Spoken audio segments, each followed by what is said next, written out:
They said her smile lit the marble hall like dawn breaking through a storm. Draped in silk stitched with threads of gold, she walked toward a destiny sung about for weeks in the crowded bazaars. The drums beat, the flutes wept, and the kingdom held its breath as the young bride was seated before the feast. But by the time the final goblet was lifted, joy had soured into silence. Her lips trembled, her skin turned pale, and the hall that had been filled with laughter now echoed with screams. The bride had been poisoned, on the very night meant to bind two dynasties in eternal unity. What secrets can turn a wedding into a funeral? What envy, what plots, what whispered rivalries could twist love into a death sentence? Tonight, we unravel the story of the bride who died at her own wedding feast, a tale buried beneath chronicles of power, betrayal, and the cold weight of history. If you believe forgotten stories like this deserve to be told, haunting tales of love, loss, and the cruelty of ambition, then stay with us. And before we dive deeper into this dark banquet fate, take a moment to like this video, subscribe to the channel, and ring the bell so you never miss the shadows we bring back into the light. The city awoke that morning to a sound unlike any other. Bells tolled from every steeple, their echoes rolling over the rooftops like waves of triumph.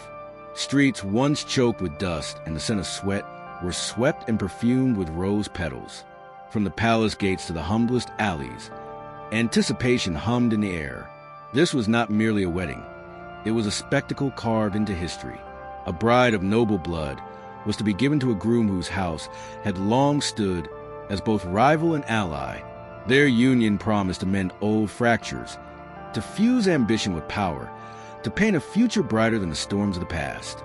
The palace gleamed under a sun that seemed to rise higher for this day alone. Marble columns were draped in silk, their colors bleeding into one another like a painter's brush. Crimson for passion, gold for prosperity, white for purity. At the heart of this grandeur, the bride prepared, her chamber a sanctuary of whispered prayers and the rustle of fabrics. She was young, her face the portrait of innocence, yet her eyes betrayed something deeper, a flicker of doubt, a shadow of fear. For while her lips were painted in carmine and her hair braided with jewels, her heart beat with the weight of expectation. This was not just her wedding. It was her sacrifice. Outside her chamber, the palace pulsed with preparation.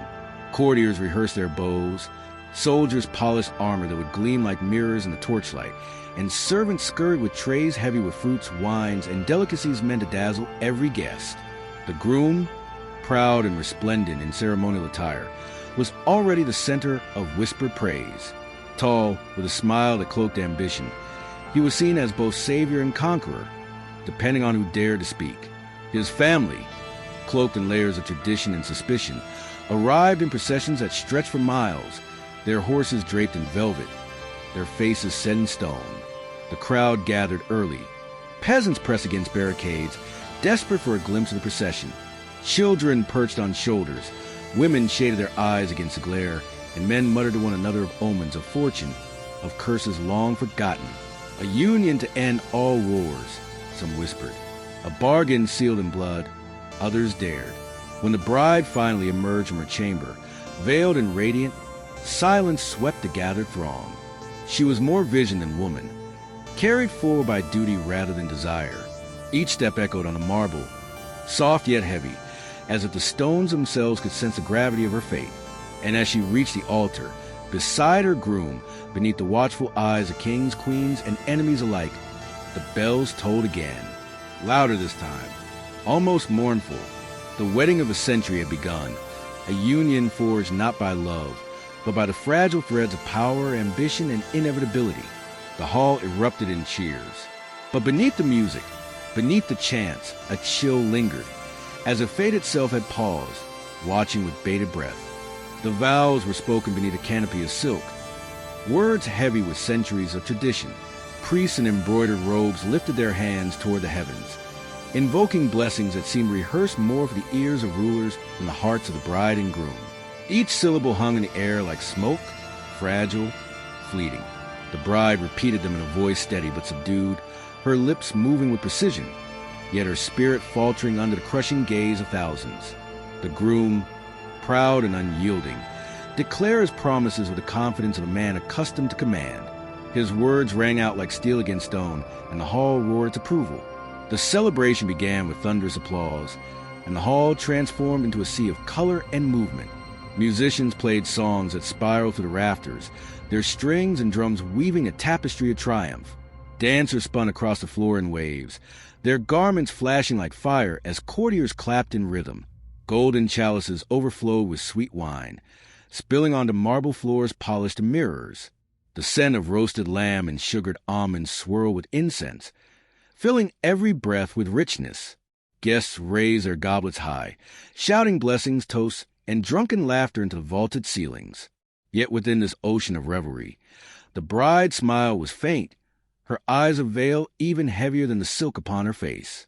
She glanced toward the table where her family sat, their expressions a mix of pride and calculation.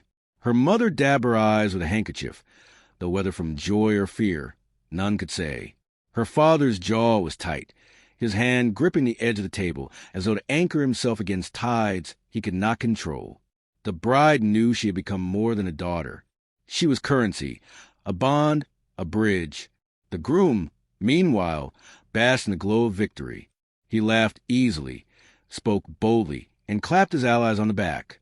He leaned close to his bride, whispering words meant to reassure, but they rang hollow in her ears. Around them, nobles measured one another with calculating stares, every smile sharpened by suspicion, every toast laced with hidden intent. Outside, torches blazed against the night, illuminating processions that carried the echoes of celebration into the streets. The people rejoiced, though many did so with empty stomachs and weary hearts. For them, the marriage was a distant theater, a spectacle whose brilliance could not conceal the cracks of hunger, war, and unrest. Yet even they lifted their voices in song, for to do otherwise was to invite the weight of suspicion upon their homes. As the night deepened, the grandeur swelled. Tables groaned beneath endless courses, and the air thickened with the mingled scents of food, sweat, and incense. The bride, seated at the high table, forced each smile, each nod, each sip of wine. The weight of her jeweled crown pressed into her temples like iron. She sat still, though inside a storm raged. She felt trapped in a play whose ending had already been written, and no amount of laughter or song could silence the unease clawing at her chest. The wedding of the century shone like gold to those who looked upon it. But gold, when touched, can also cut. Beneath the grandeur, beneath the silk and the cheers, an unseen hand had already moved a piece across the board. The feast that would follow promised splendor beyond imagination. Yet within its dishes, within its cups, there stirred something darker, something that would make this wedding remembered not for its vows, but for its tragedy. The century's greatest union was sealed. The stage was set, and fate waited in the shadows for its moment to strike. The grand hall of the palace had been transformed into a theater of magnificence. Long tables stretched endlessly beneath vaulted ceilings painted with scenes of gods and heroes, their faces now flickering in the candlelight. The chandeliers dripped with crystal, scattering shards of brilliance across the marble floors polished smooth by generations of royal feet. The air was thick with the scent of roasted meats, spice wines, and honeyed pastries, each aroma layered upon the next until it clung to the lungs like perfume. This was not merely a meal. It was a declaration of wealth, of power, of a kingdom's ability to dazzle both ally and enemy alike. The guests took their seats with eager anticipation, their laughter echoing as servants in livery swept forward, balancing trays laden with delicacies. There were figs soaked in syrup, peacocks roasted whole and painted with gold leaf, platters of fish glistening as though pulled fresh from the sea, and goblets filled with crimson wine spice of perfection. Every dish was a symbol, every taste a reminder that this marriage bound not only two souls, but two dynasties. The nobles leaned close to one another, exchanging murmurs that mingled politics with envy, while the commoners who were permitted to stand at the edges of the hall gawked in silent awe. At the high table, the bride sat motionless, her smile carved carefully upon her face. The veil had been lifted, yet she felt no lighter without it. Around her, the music swelled, flutes and lutes weaving a melody of celebration, but her ears caught only the pounding of her own heart. She glanced at her groom, who basked in the applause of his kinsmen, raising his goblet with effortless charm. His laughter filled the air, loud and confident, as though no shadow could ever touch him. But to her, that laughter rang hollow, echoing like footsteps in a crypt. The servants moved quickly, pouring wine, refilling plates, adjusting candles. Few noticed their faces, their hands, their silent precision. Yet it was within those unnoticed movements that secrets could hide. For who among the revelers would suspect the hands that served them? Who would pause to question the gleam of a goblet, the sweetness of a dish? The feast had barely begun when the first unease rippled through the air. A noble at the far end of the hall coughed sharply, his face paling as he clutched his chest. Laughter rose to mask it, a neighbor patting his back as if to ease a discomfort. But then another guest faltered, his goblet slipping from his fingers to shatter upon the floor. The music wavered. Eyes turned. Whispers stirred like the first rustle of leaves before a storm. Still, the groom raised his cup high, oblivious to the omen unraveling before him. "To unity," he declared, his voice steady, his smile unbroken. The hall erupted in cheers once more, but beneath that roar lay something darker, a silence waiting to swallow them all. The Feast of Shadows had begun, its true course hidden within the golden glow of celebration. The hall trembled beneath the weight of unease, though laughter still clung stubbornly to the air. Servants moved swiftly to clear the broken goblet, but their faces betrayed what their lips dared not speak. More nobles shifted uncomfortably in their seats, some wiping sweat from their brows despite the cool night air. The bride's gaze swept the room, her pulse quickening as she caught sight of another guest clutching his stomach, his knuckles white as he tried to mask his pain. It was subtle at first, too subtle for those drunk on wine and revelry to notice. A cough here, a faint groan there, a hand pressed against a tightening chest. The musicians played on, their strings trembling beneath hesitant fingers, the melody now a strained echo of joy. But then the unraveling could no longer be ignored. A courtier toppled from his seat with a gasp, his body convulsing as foam gathered at his lips. His neighbors shrieked, overturning platters of roasted meat as they stumbled back in fear. Panic spread like fire. The bride felt her throat tighten, a slow burn crawling into her chest. She pressed a trembling hand against her stomach, her eyes wide beneath the crown that suddenly felt like chains of iron. She turned to her groom, only to see his proud face blanch, his confident smile wither into grimace. He gripped the edge of the table, his knuckles pale, his body shuddering as though the life within him had been struck by lightning. Around them, the feast dissolved into chaos. Nobles clawed at their throats, some collapsing onto the marble floors polished just hours before in preparation for joy. The air filled with a sickening chorus of retching groans and cries for help. Candles flickered violently as guests knocked them from their stands, shadows riding across the walls like specters of death. The scent of roasted meats, once sweet and intoxicating, was now mingled with bile and sweat, turning the air into a suffocating shroud. Servants, caught between duty and terror, hesitated. Some rushed to aid the fallen. Others fled toward the locked doors, only to find a guard standing firm, sealing them in as though the hall itself had become a prison. The screams of the trapped rose higher, mingling with the echo of bells still tolling outside. Ignorant of the nightmare within, the bride, gasping for breath, reached for her groom. His hand met hers, limp and trembling, his eyes glazed with disbelief. "Who?" he whispered, his voice barely audible over the pandemonium. She shook her head, tears burning her cheeks, for she too carried the question gnawing at every heart in the chamber. Who had turned their feast into a massacre? Was it a rival family, slipping venom into the food of unity? Or had betrayal sprouted from within their very bloodlines? As bodies fell like broken dolls upon the stone, the hall transformed into a charnel house. And still no answer came. Only silence between the screams. Only shadows where truth should have been. The Feast of Shadows was complete, and its curse had been set upon all who dared to raise their cups in joy. The night that had begun in splendor now reeked of death. The grand hall was no longer a chamber of celebration but a tomb, its marble floors slick with spilled wine, vomit, and the lifeless bodies of nobles who had choked on their last breath. The music had long since stopped. The torches sputtered, their light dimmed beneath the weight of smoke and fear, shadows clinging to the corners like specters awaiting their prey. The bride sat slumped upon her gilded chair, her body trembling as waves of pain coursed through her veins. Each breath grew shorter, each heartbeat slower, as though the poison wound its way deeper, coiling like a serpent around her soul. Her jeweled crown felt unbearably heavy.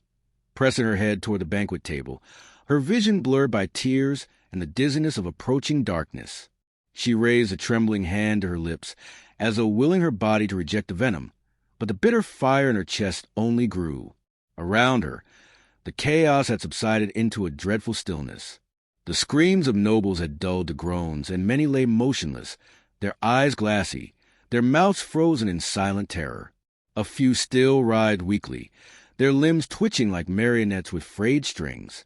The groom, once the embodiment of strength and command, now lay sprawled beside her, his face pale as parchment, his hand twitching with feeble attempts to cling to life. He turned his head toward her, lips moving without sound, his breath already too thin to carry words. The bride leaned closer, straining to hear him, her own breath rasping like wind through dry leaves.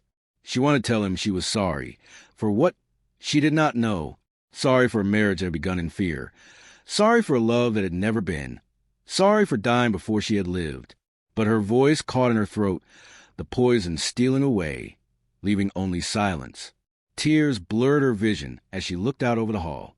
Once, she had imagined her wedding as a tapestry of joy, her memory woven into the songs of her people, her union celebrated for generations. Instead, she would be remembered as the bride whose kiss of wine had sealed her doom. She tried to rise, to fight the inevitable, but her legs betrayed her, crumpling beneath her weight. She collapsed onto the cold marble floor, her veil tangling around her as if the silken threads themselves sought to pull her under. The hall spun around her, the chandeliers above blurring into circles of light, the faces of the dying blurring into masks of despair. Her lungs burned, her chest heaved, and still she clung to a single, desperate wish, that her life might have meant something more than politics, more than duty, more than this poisoned end. And as she lay upon the stone, the whispers of the dying faded into silence, leaving only the sound of her own labored breath. Each gasp grew fainter, each heartbeat slower.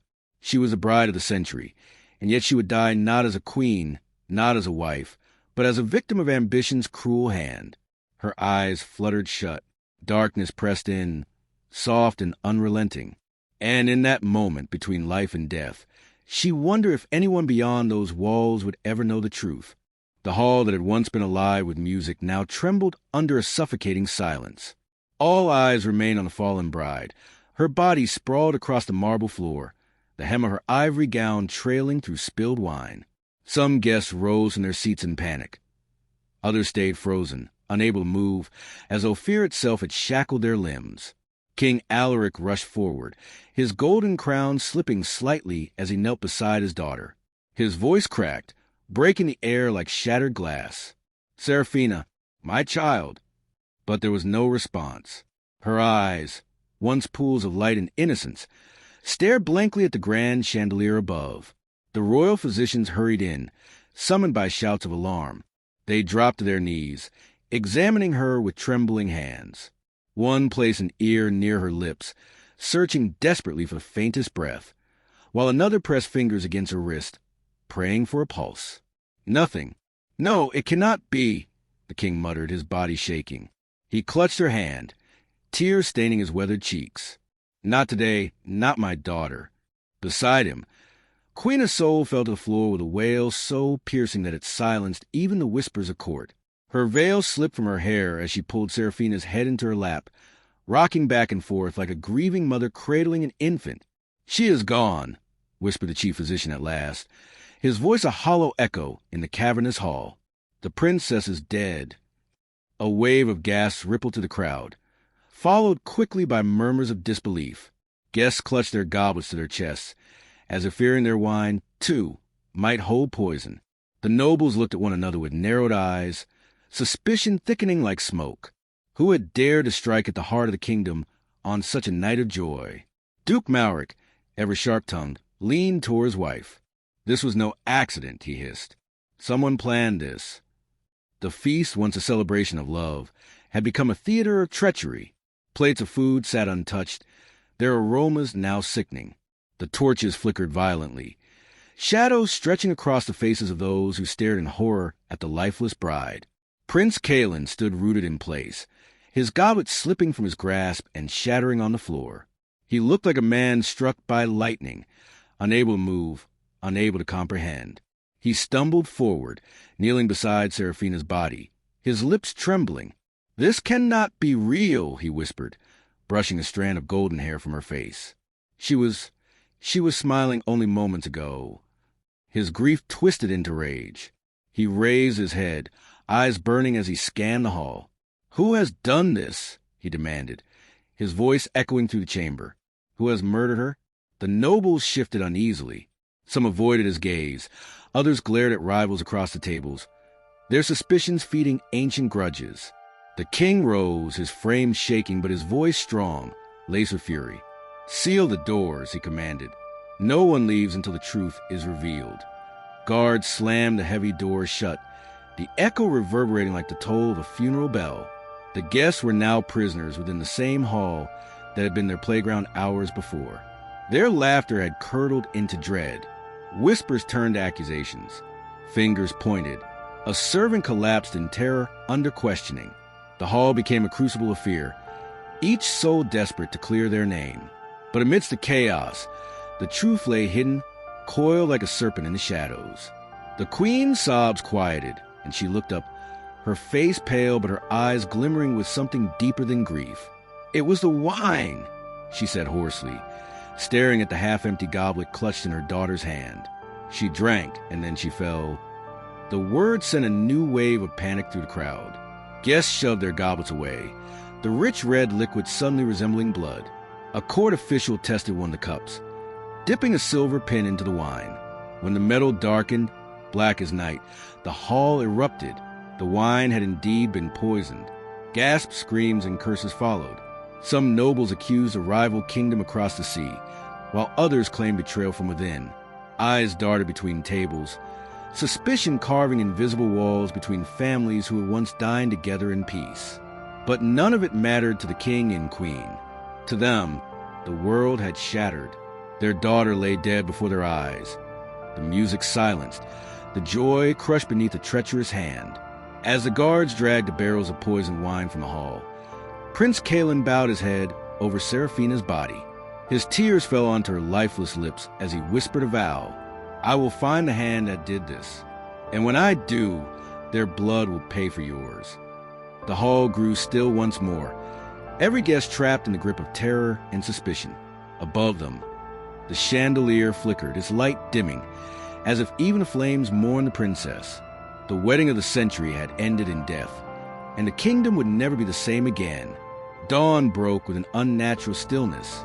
The sun rose pale and weary, its light veiled by a shroud of mist that clung to the castle walls like a funeral garment.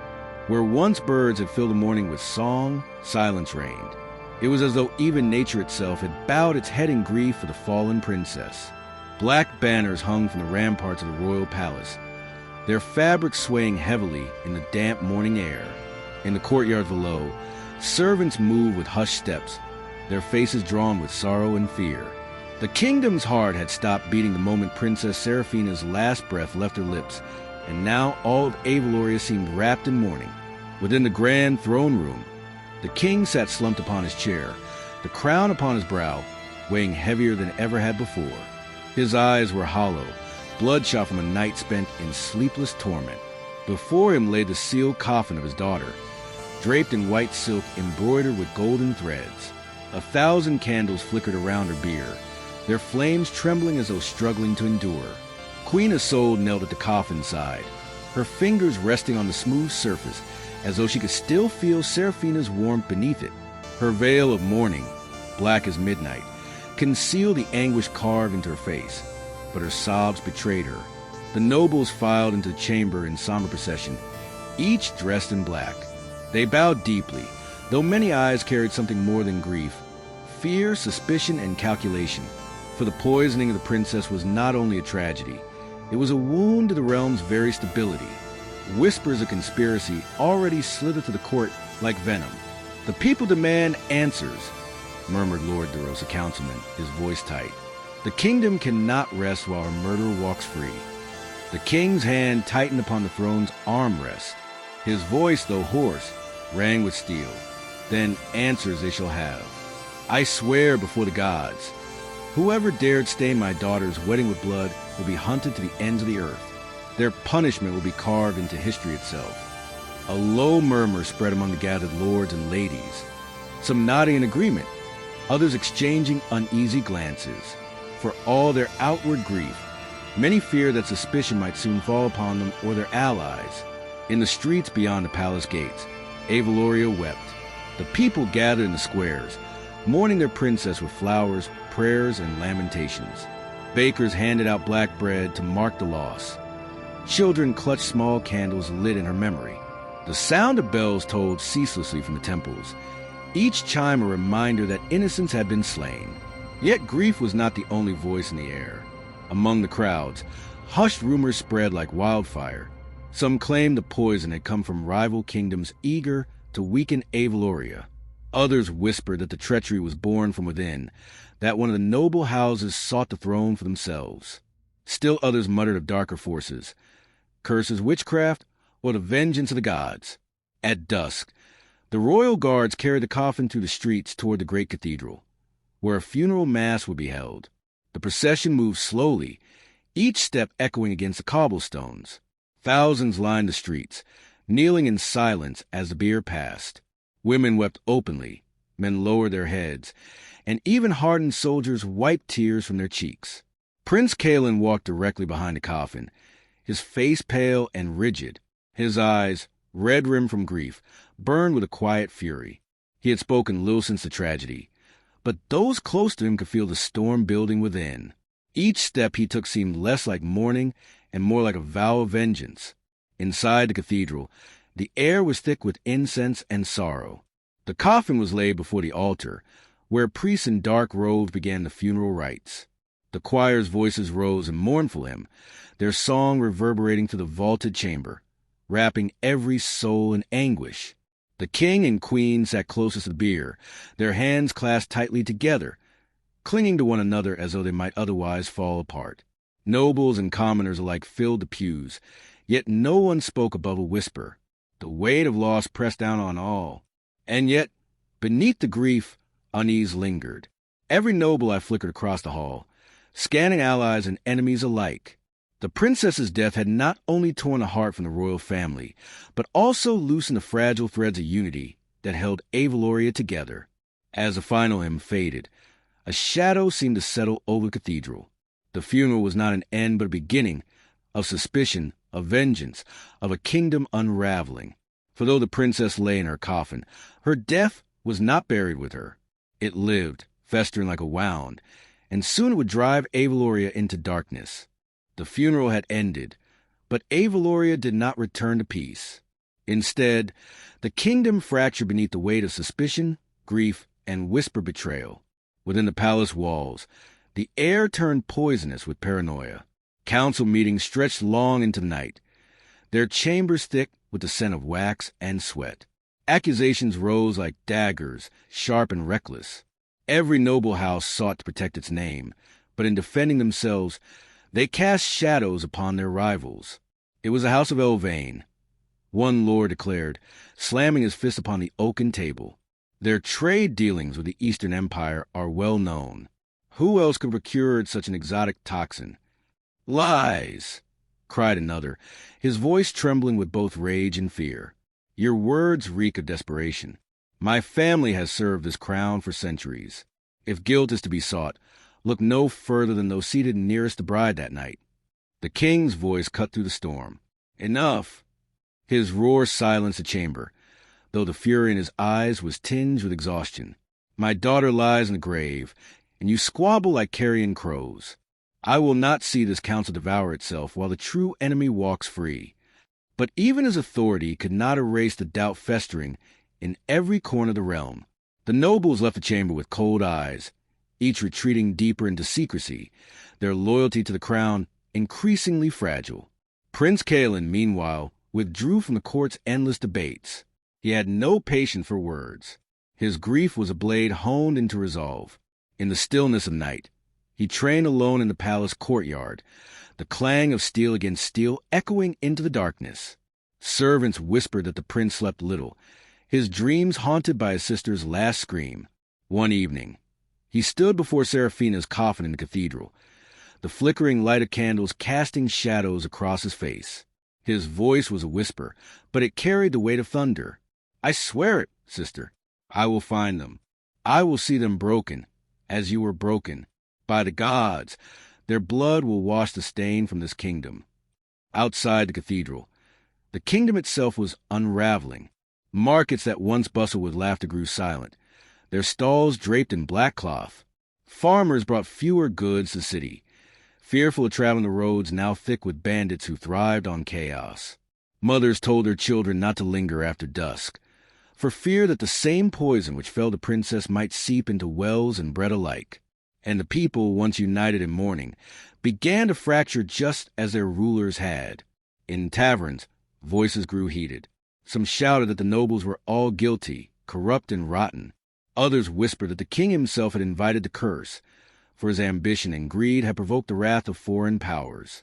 Still others dared to question the gods, asking how such cruelty could be permitted beneath their watch. Through this storm of grief and rage, Queen Sol bore her suffering in silence. She seldom left her chambers, her health withering as swiftly as her spirit. Yet her absence from the public eye only added to the rumors. Was the queen herself complicit? Had a mother, in some twisted courtly game, allow her daughter's life to be taken? No truth fed these whispers, but they spread nonetheless, feeding the kingdom's unease. The shadow of the princess's death stretched long across Avaloria. What began as grief was curdling into mistrust, and mistrust into unrest. The poison had not only slain a daughter, but had seeped into the very veins of the kingdom. And somewhere in the dark corners of Avaloria's streets and castles, the hand that had tipped the vial remained unseen, listening to the chaos with satisfaction. Years passed, but Avaloria never truly recovered. The day of Princess Seraphina's death became a wound that refused to close, a memory that lingered like a phantom in the kingdom's halls. Every anniversary of her poisoned wedding was marked not with celebration, but with silence. Bells tolled in mourning, markets closed their stalls, and families lit black candles in their windows. Avaloria no longer measured time by the reign of kings, but by the years since the princess's final breath. The king aged swiftly under the weight of that legacy. His hair, once dark and thick, whitened within a season, and the proud strength that had carried him through war seemed to crumble under grief. He ruled less as a sovereign and more as a broken father, his decrees driven by vengeance rather than vision. His punishments grew harsher, his trust thinner, until even the most loyal of his court began to fear his gaze. Queen Sol became a ghost of herself. Though she remained by her husband's side, she was no longer the radiant queen who had once carried Avaloria's spirit in her smile. Her health faltered, her laughter vanished, and her days were spent in the shadows of the cathedral, kneeling endlessly before the altar where Seraphina's coffin rested. Some whispered that her soul had died with her daughter, leaving only a hollow shell behind. Prince Kalen inherited not only the throne's weight, but also its curse. The boy who had sworn vengeance before his sister's beard grew into a man hardened by grief. His heart, once gentle and warm, was consumed by suspicion. He built his reign on steel and fear, his eyes always watching for treachery, his hand never far from his blade.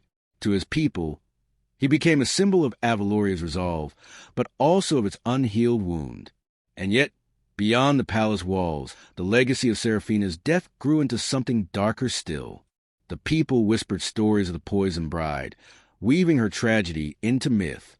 Some said her ghost wandered the halls of the palace at night, her gown stained not with wine, but with blood.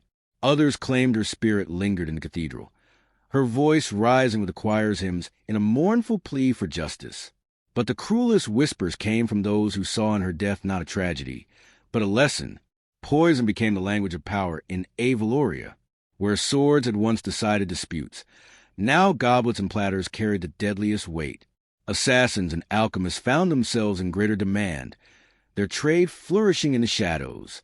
Families who once toasted at feasts now watched their cups with suspicion, fearing that every sip might carry the same fate as the princess. Avaloria, once known for its golden harvests and radiant festivals, became a kingdom cloaked in dread. Trust withered, brotherhood fractured. The wedding that should have united two great houses instead cursed a realm with division for generations. And still, no culprit was ever revealed. No confession, no proof, no face behind the vial of poison. The silence of that mystery became its own kind of poison, spreading through Avaloria's history like an unspoken shame. Each new ruler inherited not only the crown, but also the unanswered question: who killed Princess Seraphina? As decades turned into centuries, the story of the poisoned bride outlived those who had wept for her. Her name became a legend, her fatal warning, her death a symbol. Bards sang of her as the flower plucked too soon, her petals blackened by treachery. Priests invoked her memory in sermons, calling her sacrifice a reminder that even in halls of splendor, sin can strike unseen. Parents whispered her tale to their children at night, a ghost story of betrayal wrapped in silk and lace. Yet whether told in sorrow, in fear, or in awe, one truth remained unchanged. Avaloria was never the same again.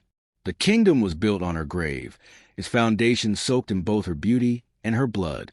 And so Seraphina lived on, not in flesh, but in legacy, a poisoned legacy that bound Avaloria to tragedy, ensuring that no crown, no feast, no marriage, and no kingdom would ever again be untouched by suspicion. The years became centuries, but the story of the poisoned bride refused to fade. In Avaloria's villages, peasants told her tale by firelight, their voices hushed as though afraid her spirit still lingered in the air. In the marble halls of nobility, her name was invoked in whispers, a reminder that joy and ruin could share the same goblet. Even beyond Avaloria's borders, kings and queens learned her fate, and her tragedy became a warning carried on the tongues of diplomats and bards alike. Trust no feast, for poison may hide in its sweetness. The legacy of Seraphina's death reshaped Avaloria's very soul. Feasts once marked by laughter and song became solemn rituals of suspicion. Cups were poured only after servants tasted first, and bread was broken only after it had been tested for corruption. A kingdom that once thrived on unity now survived on paranoia. The scar of her death was stitched into every celebration, every treaty, every promise of alliance. And still, her ghost was said to walk. Soldiers patrolling the palace corridors swore they had seen her figure drifting in the moonlight, her wedding gown trailing behind her like mist. Priests kneeling in the cathedral spoke of a voice that rose with the choir's hymns, too soft for the living to sing, too mournful to belong to angels. Whether these visions were true or born of grief, they fed Avaloria's obsession with her memory. Prince Kaelin's descendants carried the curse more heavily than the crown.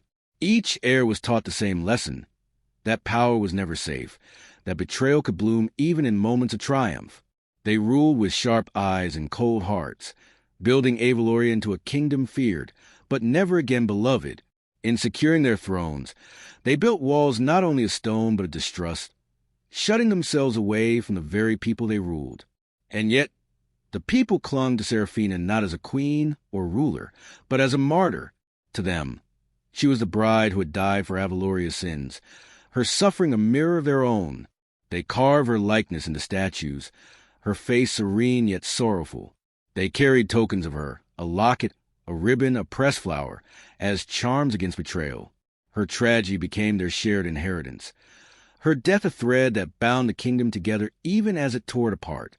No scholar ever uncovered the truth of her poisoning. The mystery outlasted all investigations, outlived every suspect, and resisted every attempt at closure. Perhaps that was why the tale endured, because it was unfinished, because its wound was never cauterized by justice. And so, the silence around her killer became part of her legend, a darker truth than any answer could provide. In the end, Avaloria itself was her monument, a kingdom that lived in the shadow of her loss, reshaped by fear, tempered by suspicion, haunted by love cut short. To speak of Avaloria was to speak of Seraphina, for she was not merely a bride who had been poisoned.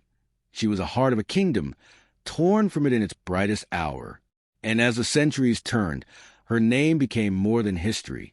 It became a warning etched into eternity, that joy and sorrow are bound by the thinnest of threads, and that even in the splendor of a royal feast, death may be waiting in the chalice raised to love. Ava Loria remembered her, always, not with peace, not with forgiveness, but with a poisoned legacy that no crown could ever escape.